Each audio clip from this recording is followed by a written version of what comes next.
Hello everyone, welcome platform गेट टिनिटी। So guys, आप लोगों के लिए एक न्यू रिक्रूटमेंट ओपन होकर के आ चुका है, that is from the Brahmaputra crackers and polymers limited. Yes, ये नाम आप लोगों ने पहले भी सुना होगा और ये एक ऐसा गवर्नमेंट ऑफ इंडिया का एंटरप्राइज है जो ऑफ कैंपस भी बहुत सारे रिक्रूटमेंट्स करता है। तो आप अगर इस नाम से अगर फर्स्ट टाइम अगर आप वाकिफ हो रहे हैं तो मैं आपको थोड़ा सा इसको इंट्रोड्यूस कर देता हूँ कि ये एक आपका एक मिनी रत्न पीएसयू कैटेगरी के अंदर में आता है, जहाँ पर Brahmaputra crackers and polymers limited जो कि हमारा नॉर्थ ईस्ट का हमारा एक बहुत बड़ा क्या है आपका एक वेंचर है। यहाँ पर मेजर जो हमारे पास में जो शेयर होल्डर है इस पर्टिकुलरली पीएसयू के अंदर में वो हमारा गेल इंडिया है। आप अगर देखेंगे तो हमारे पास में इनके जो सीएमडी हैं वो गेल इंडिया के सीएमडी ही हैं, ठीक है ना। तो 70% स्टेक होल्डर जो है वो गेल इंडिया है, 10% स्टेक होल्डर ऑयल इंडिया है, 10% स्टेक होल्डर जो है वो एनआरएल नुमालीगढ़ रिफाइनरी लिमिटेड वो इसका 10% स्टेक होल्डर है और 10% स्टेक होल्डर है असम गवर्नमेंट, ठीक है ना। तो टोटल ये इस तरह से हमारा ये जॉइंट वेंचर है आपका अगर देखा जाए तो बहुत सारे लोगों को बिकॉज कमेंट आ सकता है कि सर ये गवर्नमेंट है या फिर ये प्राइवेट है। तो पहले मैं आपको मेंशन कर दे रहा हूँ, this is mini Ratna PSU और ये एक जॉइंट वेंचर है, ठीक है ना। असम गवर्नमेंट और बाकी हमारे पास में जो भी पीएसयूज हैं उनका, जिसमें 70% स्टेक होल्डर गेल इंडिया है, ठीक है। तो जैसा कि आपको नाम से क्लियर होगा, हमारे पास में बेसिकली इसका जो मेन रोल है वो है हमारे पास में पॉलीमर प्रोडक्ट्स को और बेसिकली हमारे पास में आप बोल सकते हैं कि पेट्रोकेमिकल कॉम्प्लेक्स ही इनका मेन है। 2016 में इसका इनॉग्रेशन हमारे पीएम सर मोदी जी ने किया था इसका, ठीक है। तो इसके अंदर में अभी रिक्रूटमेंट आपका ओपन होकर के आ चुका है। टोटल हमारे पास 27 नंबर ऑफ पोस्ट है, जैसा कि आपने थंबनेल में देखा होगा। और चलिए इसके बारे में आपको डिटेल एक बार जानकारी दे देता हूँ, बिकॉज रीज़न ये है कि यहाँ पर एग्जीक्यूटिव्स की पोस्ट हैं और एग्जीक्यूटिव के अंदर में जब भी हम बात करते हैं E1, E2, E3, E4, ठीक है, तो हमारे पास हर ग्रेड की पोस्ट आपको यहाँ पर मिलने वाली हैं।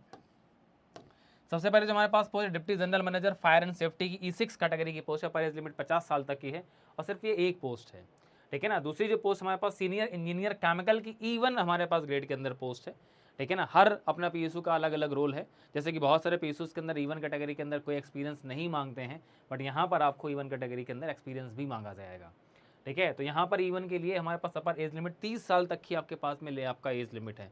जनरल की ये 30 साल है, इसका ओबीसी SC ST के लिए रेस्ट्रिक्शन जो होता है वो मिलेगा ही मिलेगा।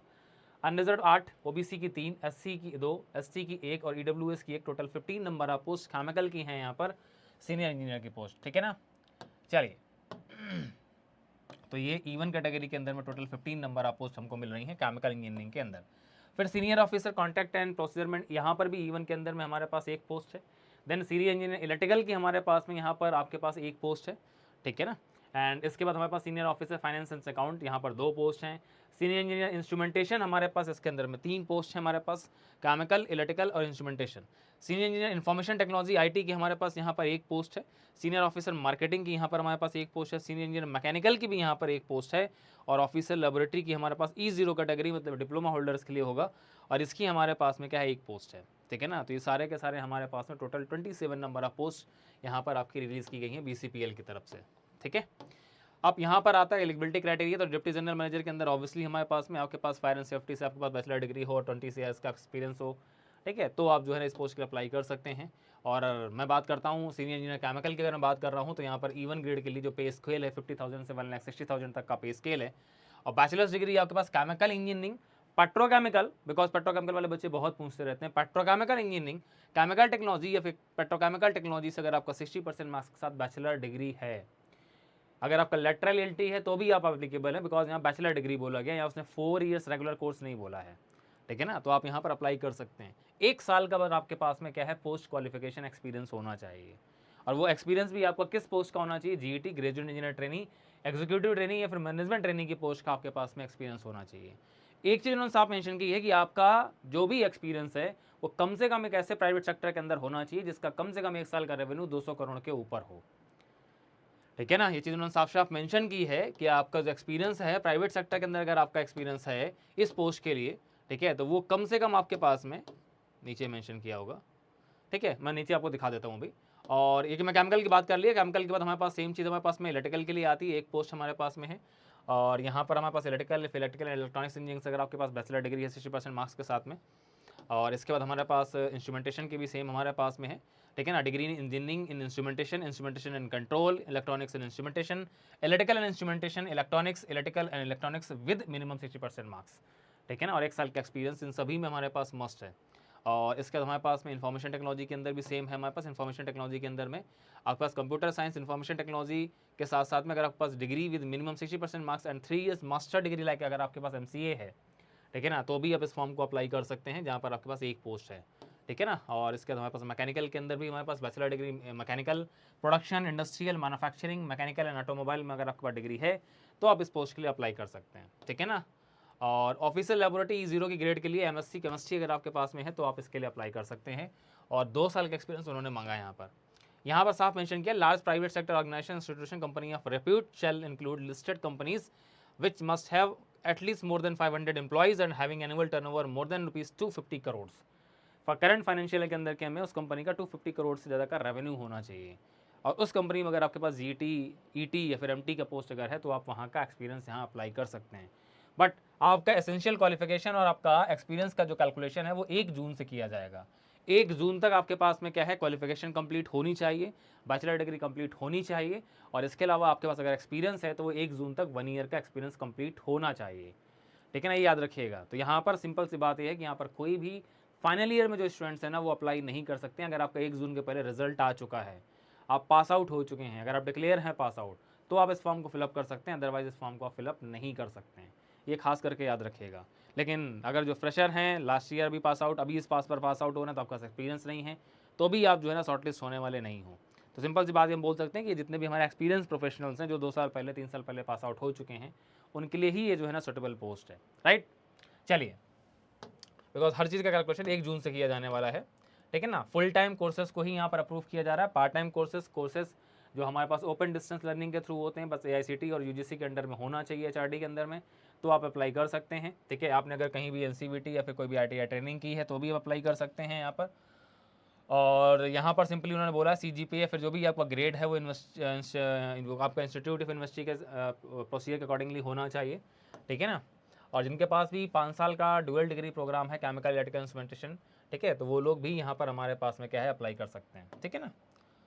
चलिए, और रिलैक्सेशन जैसा कि आपको बताया मैंने कि SC ST के अंदर रिलैक्सेशन भी है आपके पास में। और जो क्वालिफाइंग मार्क्स की बात की गई 60% लिखा गया है तो वो जनरल कैटेगरी, OBC और EWS के लिए है। बाकी अगर आपके पास में आप अगर SC कैटेगरी के अंदर आते हैं, ST या फिर PWD में आते हैं तो 55%, ठीक है ना, या 50% या 45% आपके पास में मार्क्स होने चाहिए, ठीक है।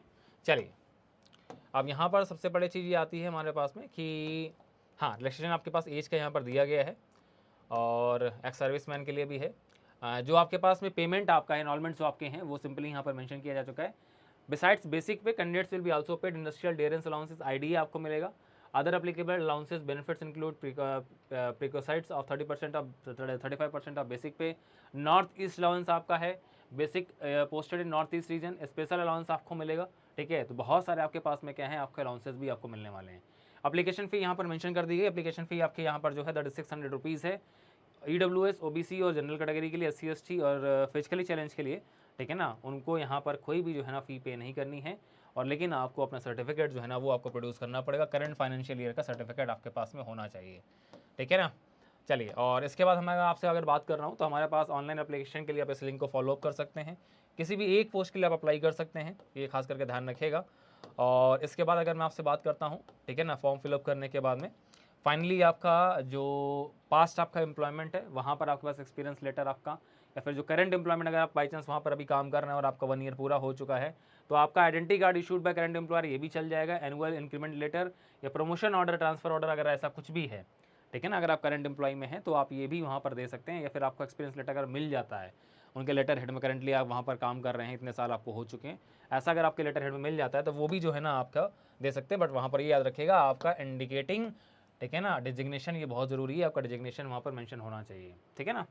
चलिए, जो भी सेंट्रल या फिर PSUs के लोग हैं अगर वो स्विच करना चाहते हैं तो आपको भी NOC लेकर के ही जाना है अगर आप शॉर्टलिस्ट होते हैं तो, ठीक है ना। हेल्थ एंड मेडिकल फिटनेस आपका ये टेस्ट होगा, ठीक है, आफ्टर शॉर्टलिस्टिंग।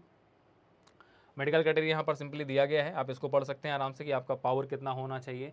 एंड इसके अलावा मेनली आपका जो है ना आई साइड का ही होता है आपके पास में। सिलेक्शन प्रोसेस उन्होंने मेंशन किया कि सिलेक्शन प्रोसेस के हमारे पास में रूट ये है, अगर नंबर ऑफ कैंडिडेट्स अगर ज़्यादा होते हैं तो एप्लीकेशन फॉर्म अगर ज़्यादा आते हैं तो वो उसके लिए आपका CBT रिटन एग्जाम भी करा सकते हैं, देन आपका GD, देन आपका PI हो सकता है। या अगर नंबर ऑफ कैंडिडेट्स अगर कम होते हैं तो आपका सिंपली जो है ना वो आपका शॉर्ट लिस्टिंग, आपका कोई वो एक मिनिमम क्राइटेरिया डिसाइड कर देंगे और उसके बाद आपकी शॉर्ट लिस्टिंग हो जाएगी। देन उसके बाद आपके पास फाइनली कॉल हो जाएगा GD और PI के लिए, ठीक है ना। तो ये इनका सिलेक्शन का प्रोसेस है, ज़रूरी नहीं है कि आपका CBT होगा, डिपेंड करता है नंबर ऑफ अप्लीकेशंस पे, ठीक है ना। चलिए,